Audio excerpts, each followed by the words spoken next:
चलो बच्चों, आज हम लोग फ्लूइड मैकेनिक्स की चर्चा करने जा रहे हैं। तो फ्लूइड मैकेनिक्स में दो पार्ट होता है।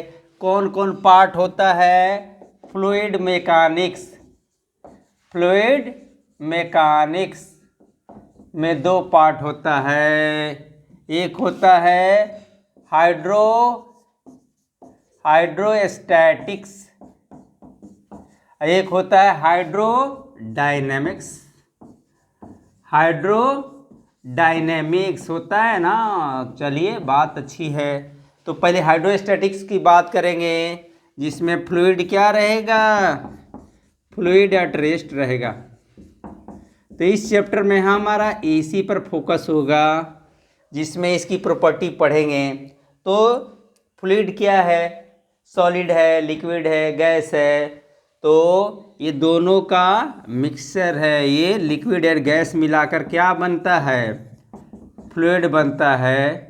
Which can flow under pressure, which can flow easily flow करता है अंडर प्रेशर या फोर्स। अंडर फोर्स लिख देते हैं, फोर्स। ठीक है, फोर्स और प्रेशर दोनों एक दूसरे का इंटररिलेटेड है। फोर्स अप्लाई करेंगे तो प्रेशर डेवलप होगा, इसको हटाते हैं। अब क्या है ना, आप इतना तो जानते हो, ये सॉलिड के पार्टिकल्स बहुत क्लोज होते हैं। सॉलिड की पार्टिकल क्या होता है? बहुत क्लोज होता है, जिसमें इंटरमोलिकुलर फोर्स क्या होता है? IMF स्ट्रॉन्ग होता है। Very good.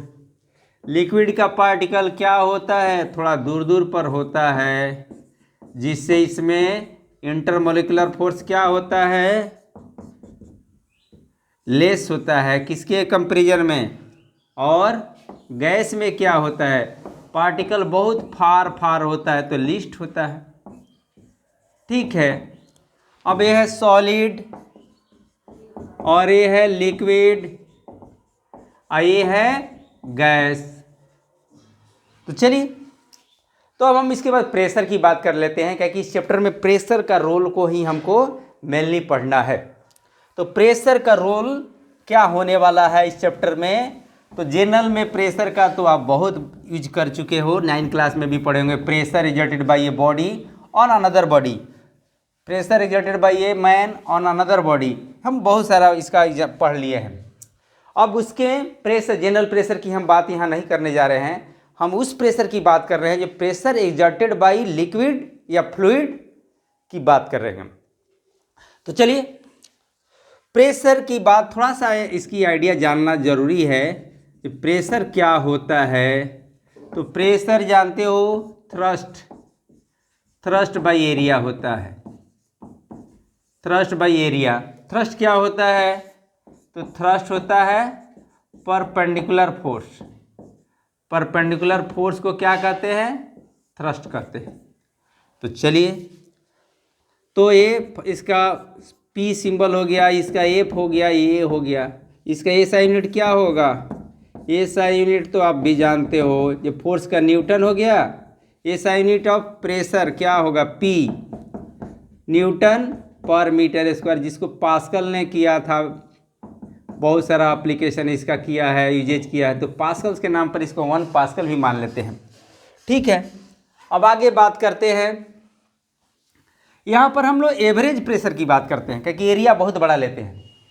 क्या लेते हैं? एरिया बहुत बड़ा लेते हैं। अब प्रेशर एट ए पॉइंट की जब बात करेंगे, प्रेशर जो लिखते हैं ना, वो क्या होता है? P एवरेज होता है, क्योंकि एरिया बहुत बड़ा होता है ना, F/A। लेकिन प्रेशर एट ए पॉइंट की बात करेंगे, प्रेशर एट ए पॉइंट, तो एरिया बहुत छोटा लेना होगा, निग्लिजिबल लेना होगा। तो फोर्स भी कम होगा, dF/dA। यहाँ लिमिट लगा देंगे, dA टेंस टू 0 कर देंगे। तो प्रेशर एट ए पॉइंट की बात हो गई। अब हम पढ़ेंगे pressure exerted by liquid.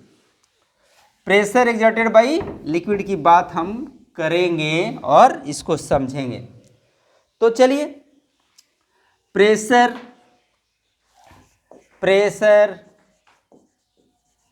exerted by a fluid, चाहे लिक्विड लिख देता हूँ, liquid at A depth h। अब क्या है ना, यहाँ पर ले लिया एक सिलेंड्रिकल कॉलम, इसमें छोटा सा एक एलिमेंट लिया,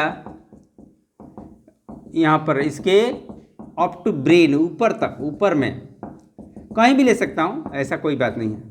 एक एलिमेंट लिया, कंसीडर किया, इमेजिन किया, किस शेप में, तो सिलेंड्रिकल शेप में इसको ले लिया।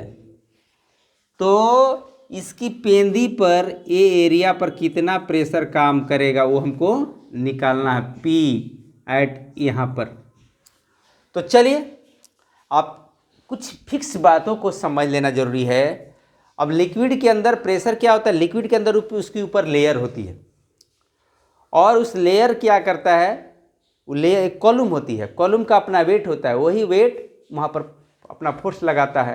एटमॉस्फेरिक प्रेशर को हम इग्नोर कर देते हैं, क्योंकि यहाँ पर एटमॉस्फेरिक प्रेशर भी लग रहा है, यहाँ पर भी लग रहा है, तो डिफरेंस सिर्फ इसका वेट का हो जाता है। तो एटमॉस्फेरिक प्रेशर की बात हम यहाँ पर नहीं करेंगे, नहीं तो और आपको समझ में नहीं आएगी बात को, तो उसको छोड़ दीजिए, क्योंकि एटमॉस्फेयर प्रेशर यहाँ भी लग रहा है, इसके इतना नीचे भी लग रहा है, तो हर जगह लग रहा है, तो हर जगह एक दूसरे को न्यूलिफाई कर देगा।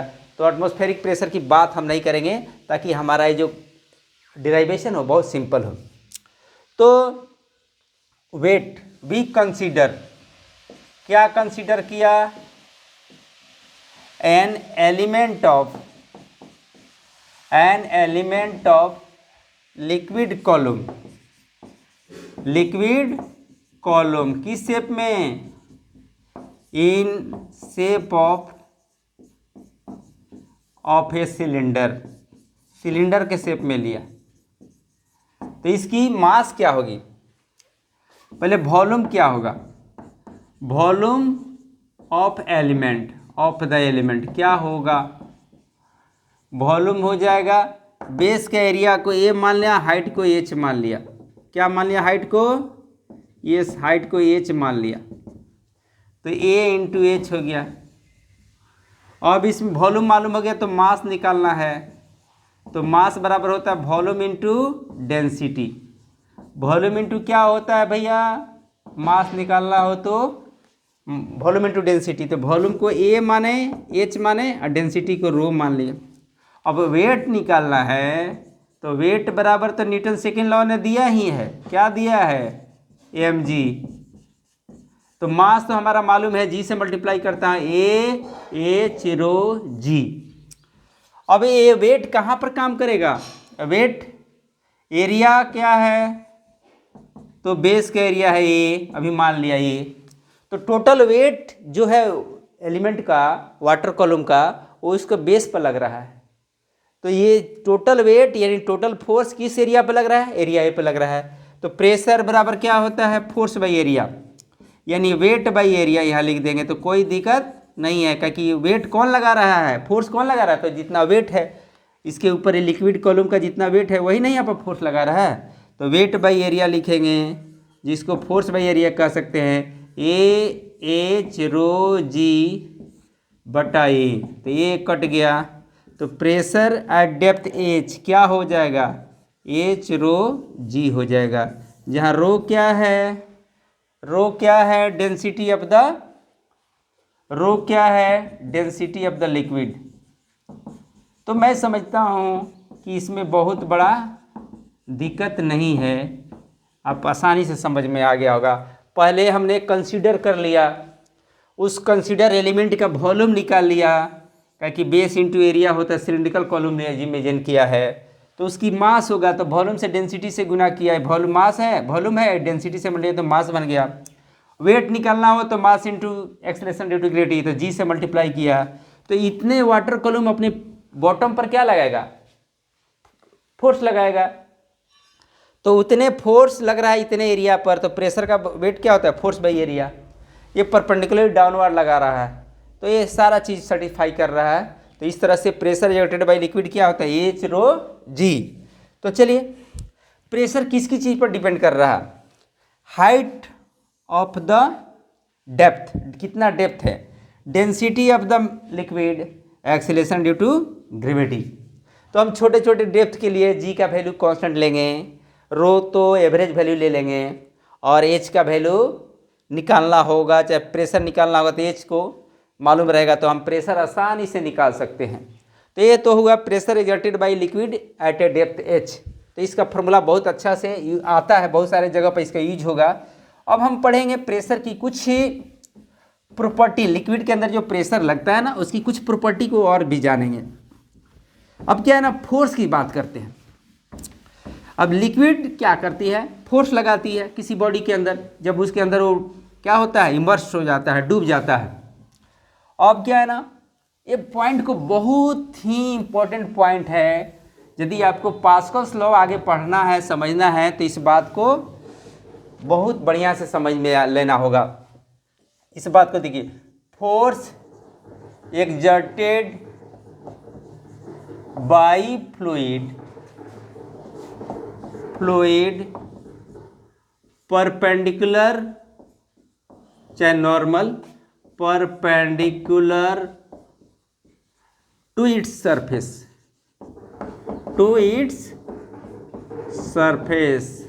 आप बोलोगे जी कैसे सही है भैया, परपेंडिकुलरली फोर्स लगाएगा क्या, टेंजेंशियली फोर्स नहीं लगाएगा क्या, किसी इंक्लाइन एंगल पर फोर्स नहीं लगाएगा क्या, इस बात को हमको समझना है। अब मान लेते कोई बॉडी है, थोड़ा बड़ा शेप में बना देता हूँ, बड़ा शेप में बना देता हूँ किसी बॉडी का शेप, और उस सतह पर लिक्विड किस तरह का प्रेशर लगाता है उसको ध्यान देंगे। ये कोई क्यूबॉइड या क्यूब है मान लीजिए, तो ये लिक्विड के अंदर यदि इमर्स किया जाएगा तो लिक्विड इसके सरफेस के परपेंडिकुलर ही फोर्स लगाएगा, इधर से भी, इधर से भी, इधर से भी, इधर से भी। F1 क्या है, तो इस सतह के परपेंडिकुलर। ये क्या है, वर्टिकली डाउनवर्ड, और ये क्या है, राइट से लेफ्टवर्ड, वर्टिकली इस सरफेस पर परपेंडिकुलर होगा, यानी इस पर 90 डिग्री का एंगल बनाएगा, ये 90 डिग्री का एंगल बनाएगा, 90 का बनाएगा, 90 का बनाएगा। ये बात प्रूव किया गया है, ऐसा लेकर चलते हैं, ऐसा इसको लॉजिकली हम इसको प्रूव भी करेंगे। तो चलिए इसको प्रूव करें। ये फोर्स होगा ना, ये परपेंडिकुलर टू द सरफेस होगा, यहाँ पर कितना एंगल बनाएगा, 90 डिग्री बनाएगा। तो चलिए इसको प्रूव करते हैं। अब क्या है ना, अब मान लेते हैं हम कोई सरफेस ले लिया, ऐसे सरफेस ले लिया, ऐसे सरफेस ले लिया, इस पर फोर्स लग रहा है इसे इंक्लाइन के साथ, ठीक है, और इंक्लाइन के साथ जब लगेगा तो इस फोर्स का एक डायरेक्शन होगा, कंपोनेंट होगा। एक कंपोनेंट मान लेते हैं जो वर्टिकल के साथ कितना है, ये वर्टिकल है। अब इसको समझने के लिए 3 डायमेंशन फिगर चाहिए। अब मान लो ये बॉडी का ये है, फोर्स ऐसे लगा, तो इस फोर्स के 2 कंपोनेंट होगा, एक होगा डाउनवर्ड और एक होगा इधर हॉरिजॉन्टल कंपोनेंट, ठीक है। इस फोर्स के 2 कंपोनेंट होगा। देखिए ये हमारा मार्कर जो है ना, ये फोर्स समझ लीजिए। तो इस फोर्स का 2 कंपोनेंट होगा, एक कंपोनेंट नीचे की तरफ होगा, नीचे की तरफ होगा, और एक कंपोनेंट इधर की तरफ होगा। तो चलिए एक कंपोनेंट इधर की तरफ होगा और एक कंपोनेंट इधर की तरफ होगा। ये फोर्स जब लगेगा तो इस एंगल पर ऐसे लग रहा है, तो एक कंपोनेंट इधर होगा, एक कंपोनेंट इधर होगा। तो ये थीटा इधर मान लिया, इधर भी मान सकते थे, कहीं मान लिया। अब ये थीटा हमको बता रहा है, क्या बता रहा है, देखिए ये हो गया एफ कॉस थीटा, इधर हो गया एफ साइन थीटा, ये नॉर्मल कंपोनेंट हो, थीटा यहाँ है तो थीटा के साथ इधर वाला एफ कॉस थीटा हो गया, ये एफ साइन थीटा हो गया। अब बात आती है, जे इएक्शन लगाया लिक्विड ने फोर्स किस पर, बॉडी की सतह पर, तो बॉडी की सतह भी लिक्विड पर फोर्स लगाएगा, इस तरह से फोर्स लगाए। तो इसकी 2 कंपोनेंट हुआ, इस कंपोनेंट ये वाला कंपोनेंट और एक ये वाला कंपोनेंट, ठीक है। तो क्या है, अब इस सतह पर दो कंपोनेंट हो गया, सरफेस ने दो तरह का फोर्स लगाया, एक इधर और एक इधर। तो मान लो जी इसके सटे हुए, इस सतह के सटे हुए जो लिक्विड की पार्टिकल्स है, मोलिकुल्स है, वो इस पर जब एक कंपोनेंट लगेगा, ये आपको यहाँ पर तो कॉस थीटा हो जाएगा ना, ये कॉस थीटा हो जाएगा, ये कॉस थीटा, ये कौन सी था, लिक्विड ने लगाया उसका कंपोनेंट। अब इसका नॉर्मल रिएक्शन, जो एक रिएक्शन था जो बॉडी की सरफेस ने लगाया, उसका कंपोनेंट इधर की तरफ। तो इससे सटे हुए जो मोलिकुल्स हैं वो क्या करेंगे, ऊपर की तरफ मूव करना शुरू करेंगे। तो ऐसा तो होता नहीं है, ये कोई सतह के किसी कोई चीज़ को डुबाए तो उसके बगल बगल में सटे हुए पार्टिकल्स क्या करते हैं, ऊपर मूव करने लगते हैं, ऐसा तो होता नहीं है। तो क्या होता है, ऐसा क्यों होता है, नहीं करता है। तो एफ कॉस थीटा क्या हो गया, एफ कॉस थीटा 0 हो गया। तो एफ इज नॉट 0, मान लें एफ तो 0 नहीं है, तो कॉस थीटा 0 है, तो थीटा क्या हो जाएगा 90 डिग्री होगा, क्योंकि कॉस 90 0 होता है। तो ये थीटा हमारा क्या होना चाहिए 90 होना चाहिए, यानी फोर्स इधर से ऐसे नहीं लगाकर कैसा लगना चाहिए, ऐसे लगना चाहिए। बॉडी की सतह पर फोर्स से, बॉडी की सतह कैसे लगाना चाहिए, नॉर्मली फोर्स लगाना चाहिए, और लिक्विड भी इस पर नॉर्मल फोर्स लगाना चाहिए, ठीक है। तो इस तरह से force exerted by fluid perpendicular to its surface यहाँ पर वेरीफाई हो जाता है। अब हम पास्कल्स लॉ का दो फॉर्म है उसको समझेंगे इस वीडियो में, जो बहुत ही इंपॉर्टेंट है इस चैप्टर के लिए, पास्कल्स लॉ और उसका एप्लीकेशन। तो पास्कल्स लॉ को एनसीईआरटी में अलग ढंग से बताया गया, साइड बुक में अलग ढंग से बताया गया।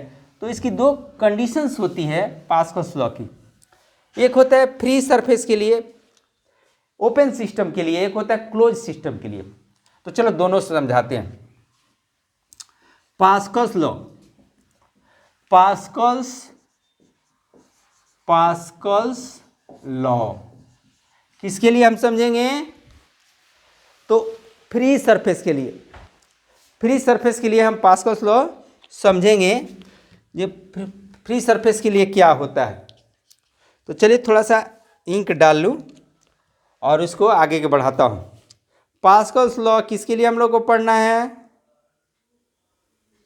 फ्री सरफेस के लिए पढ़ना है। तो फ्री सरफेस में क्या होता है, जो इसको हम यहाँ ये ले लिया, वो फ्री माने ओपन सिस्टम, ओपन सिस्टम के लिए बता रहा हूँ, जो ये इनक्लोज नहीं है, ओपन सिस्टम।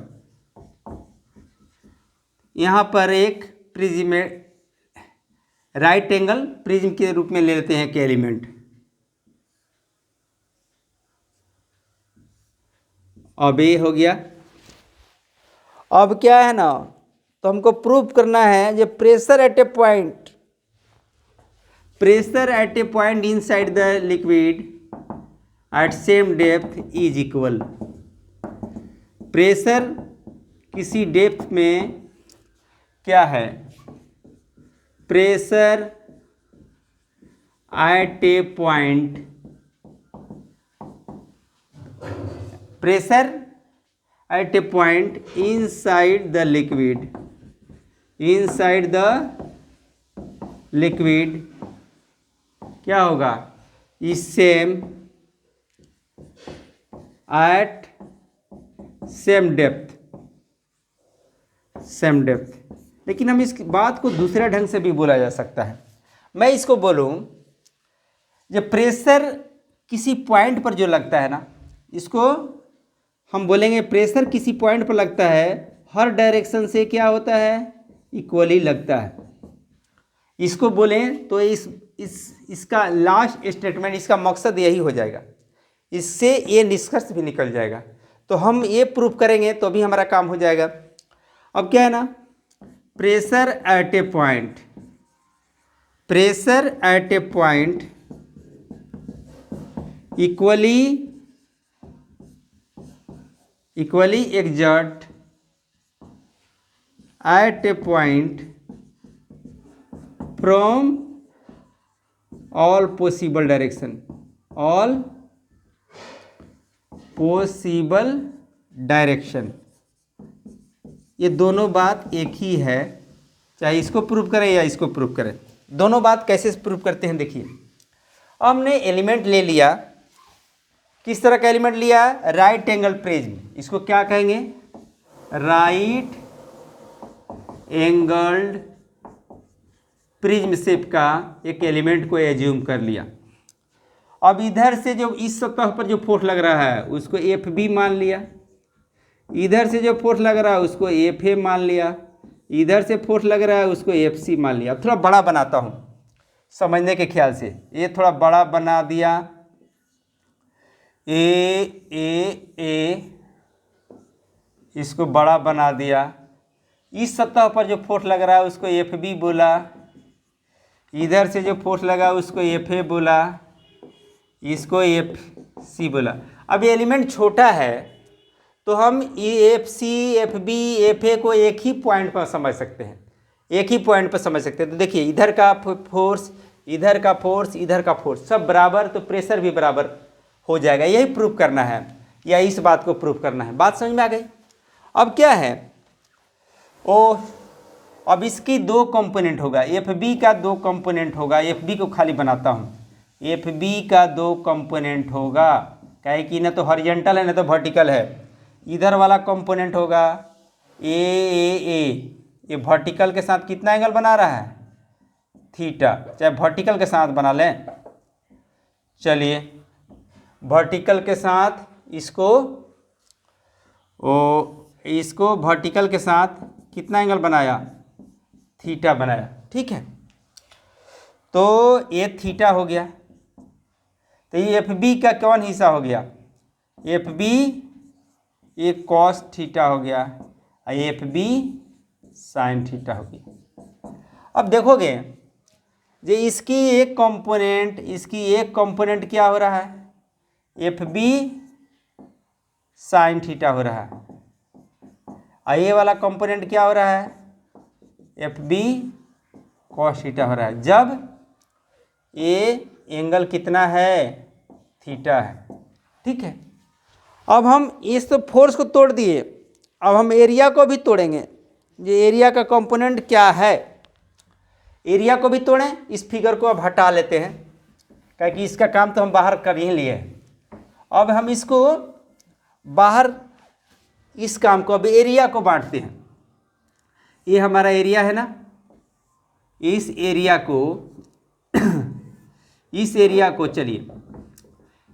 को हम ए बी नाम दे दिया। तो इसका डायरेक्शन, एरिया का डायरेक्शन क्या होता है? नॉर्मल टू द सरफेस होता है। और ए एंगल को क्या माना हुआ? थीटा माना हुआ है। तो इस एरिया का दो कंपोनेंट होगा, एक कंपोनेंट इधर जा रहा है तो एक वर्टिकल कंपोनेंट होगा, इसको कहेंगे ए बी साइन थीटा, और इस कंपोनेंट को क्या कहेंगे? A B cos theta. तो एरिया हमारा, एरिया ए को दो भागों में बांट दिया, A B cos theta i plus A B sine theta j, दो भागों में बांट दिया। अब क्या है, अब हम जब फोर्स की बात करेंगे, एफ बी उधर का मिटा दूं सारे बात को, ये ताकि हमको लिखने में सुविधा होगी। तो चलिए इसको मिटा देता हूँ, और बढ़िया से, थोड़ा बोर्ड गंदा हो गया, चलिए मिटाता हूँ जल्दी से और आगे की कहानी को बढ़ाता हूँ। तो मैं देखूँगा जे एफ बी जो वर्टिकल क्या है, डाउनवर्ड है, एफ बी साइन थीटा ले लेता हूँ। चलिए एफ बी साइन थीटा को डिवाइड करता हूँ, वर्टिकल डाउनवर्ड एरिया कौन है? नीचे की तरफ, नीचे की तरफ हमारा एफ बी साइन थीटा। तो नीचे को वाला वर्टिकल डाउनवर्ड, इसके लिए कितने surface? F B sine theta नीचे की तरफ फोर्स लग रहा है, और एरिया, ये वाला एरिया काम करेगा ए बी साइन थीटा। तो ए बी साइन थीटा से डिवाइड करेंगे तो क्या ये किसको बैलेंस करेगा? एक बात देखें, अब ये लिक्विड कॉलम हमारा क्या है, रेस्ट में है। क्या है, रेस्ट में है, न तो ऊपर जा रहा है न तो नीचे आ रहा है। तो यानी नीचे वाला फोर्स ऊपर वाला फोर्स एक दूसरे को क्या कर रहा है, बैलेंस कर रहा है। तो एफ ए बराबर क्या हो गया, एफ बी साइन थीटा, और एफ सी इधर वाला फोर्स न तो लिक्विड इधर जा रहा है न तो इधर जा रहा है, तो इधर वाला फोर्स को कौन बैलेंस कर रहा है, इधर वाला फोर्स को ए वाला बैलेंस कर रहा है। एफ सी बराबर एफ बी कॉस थीटा, और इस एरिया को ए मान लिया, ए। तो ए किसके इक्विवेलेंट है, यही लिख देता हूँ, ए किसके इक्विवेलेंट है, ए वाला एरिया, इसको ऐसे करेंगे तो इसी के बराबर हो जाएगा, यानी A sine theta, A B sine theta हो गया, और ए सी, अरे इसको क्या लिया, ए सी ना हुआ, ए सी बराबर, ये ऐसे आ जाएगा तो ए सी इसके ए सी के बराबर हो जाएगा। ये एरिया यहाँ पर यदि आज कोइंसाइड हो जाए, ऐसे इसके टोटल प्रोजेक्शन यहाँ पर ले लें तो ये बन जाएगा क्या, ए सी बन जाएगा, यानी ए बी कॉस थीटा बन जाएगा ए सी, ए बी कॉस थीटा बन जाएगा, कॉस थीटा ना, ए सी बन जाएगा, ठीक है। और ए नीचे वाला एरिया ऐसे करेंगे तो क्या बन जाएगा, ए, इस एरिया को ए माने, तो ए किसके कंपोनेंट हो जाएगा, इसका vertical A B sine theta के, ए बी साइन थीटा का इक्विवेलेंट हो जाएगा। तो चलिए अब हम यहाँ से लिखते हैं ए बी साइन थीटा बराबर ए बी साइन थीटा, तो क्या आएगा, ए बी साइन थीटा किसके लिए है, एफ ए के लिए है, और ए बी साइन थीटा किसके लिए है, ए के लिए है। तो एक काट दिया साइन थीटा, तो ये क्या हो गया, एफ बी बटा ए बी, ये हो गया एफ ए बटा ए, यानी ये हो गया प्रेशर पी बी, और ये प्रेशर हो गया पी ए, ये इक्वेशन 1 हो गया। अब यहाँ पर दूसरी बात कर लेता हूँ, अब हम एफ बी कॉस थीटा और ए बी कॉस थीटा को डिवाइड करता हूँ, एफ बी कॉस थीटा और ए बी कॉस थीटा को डिवाइड करता हूँ, तो क्या आता है, ऊपर में आएगा एफ सी और नीचे में आएगा ए सी, कट गया, तो एफ बी बटा ए बी बराबर एफ सी बटा ए सी। तो ये pressure at B, P B इसको कहेंगे, पी सी कहेंगे, तो इक्वेशन 2 हो गया। तो इक्वेशन 1 और 2 से हमको क्या मिला, फ्रॉम इक्वेशन 1 और 2 हम क्या मिला, फ्रॉम इक्वेशन 1 और 2 हमको मिला जब P A P B P C बराबर हो गया। तो देखिए प्रेशर, इसको छोटा सा पार्ट माना, छोटे से एलिमेंट बना, तो इसकी हाइट साइज सब खत्म, एक ही पॉइंट को मान लिया। तो इधर का प्रेशर, इधर का प्रेशर, इधर का प्रेशर क्या हो गया, सेम हो गया। यानी हम जो प्रूफ कर रहे थे, जो किसी पॉइंट पर चारों तरफ से जो प्रेशर लगता है वो इक्वली होता है, तो ये प्रूफ हो गया। यानी pressure at A depth, same depth is equal. अब प्रेशर किसी पॉइंट पर क्या होता है, इधर इस प्रेशर को, इस सारे एक ही पॉइंट पर है, तो प्रेशर चारों तरफ से इक्वल हमारा लगा, तो ये प्रूफ हो गया। ये तो प्रूफ हुआ, एनसीईआरटी में इस बात को बहुत बढ़िया समझाएगा, उसी बात को मैंने यहाँ पर आपको उसको इजी वे से समझाने की कोशिश किया हूँ। तो मैं समझता हूँ कि पास्कल्स लॉ का फॉर्म आपके लिए बहुत वैल्यूएबल है, अप्लीकेबल है, तो इसको बढ़िया से समझेंगे। अब दूसरी बात, पास्कल्स लॉ का एक दूसरा फॉर्म भी होता है। यदि इनक्लोज सिस्टम में हम फोर्स अप्लाई करते हैं, प्रेशर डेवलप करते हैं, तो equally transmitted in all possible portion and the walls of the container, क्या है ना, अनडिमिनिश्ड हुए ना। अब कहने का मतलब, जल्दी से मैं इसको फिनिश कर देता हूँ और पास्कल्स लॉ को फिर दूसरा फॉर्म इसका क्लोज सिस्टम के लिए, Pascal's law for close system, close system के लिए हम आपको बता देते हैं। क्लोज सिस्टम के लिए पास्कल्स लॉ बता देता हूँ, क्या है, ये कंटेनर है, इसको क्या स्टेटमेंट क्या है? Pressure exerted to a closed fluid या liquid fluid, it is equally transmitted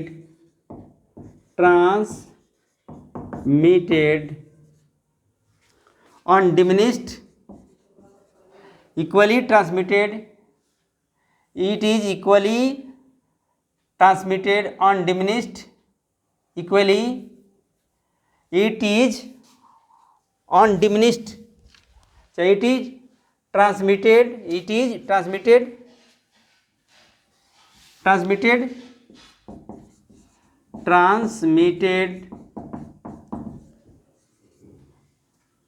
on diminished मैंने कोई इसमें कमी नहीं आएगा, and diminished transmitted on diminished equally in all direction and point and through every point and direction and बस इतना ही रहना, all directions on diminished equally in all direction and all directions रहने दीजिए, बस इतना ही से काम हो जाएगा। अब क्या है ना, इसको थोड़ा सिंपल से ही समझिए। अब क्या है ना, किसी कंटेनर, ऐसा कंटेनर लिया, इसमें इसकी कई होल बना दिया, अब इसमें लगा दिया पिस्टन, यहाँ लगा दिया पिस्टन, यहाँ लगा दिया पिस्टन, यहाँ लगा दिया पिस्टन, यहाँ लगा दिया पिस्टन। यहाँ पर फोर्स हमने अप्लाई किया P1, यहाँ पर आ जाएगा P2 बाहर की तरफ, ये P3 बाहर की तरफ, P4, P5, ठीक है। चलिए इसको 1 2 3 ये 4 ले लिया, ये अप्लाइड लिख दिया। यहाँ पर प्रेशर कितना अप्लाई किया? 1 न्यूटन पर मीटर स्क्वायर। एरिया कितना ले लिया? तो स्मॉल ए ले लिया। तो अप्लाइड फोर्स कितना हो गया? F बराबर हो गया P A इंटू ए। यह हमारा अप्लाइड है। क्या है? अप्लाइड है। तो पास्कल्स ने बताया जब P1 P2 P3 P4 किसके बराबर होगा?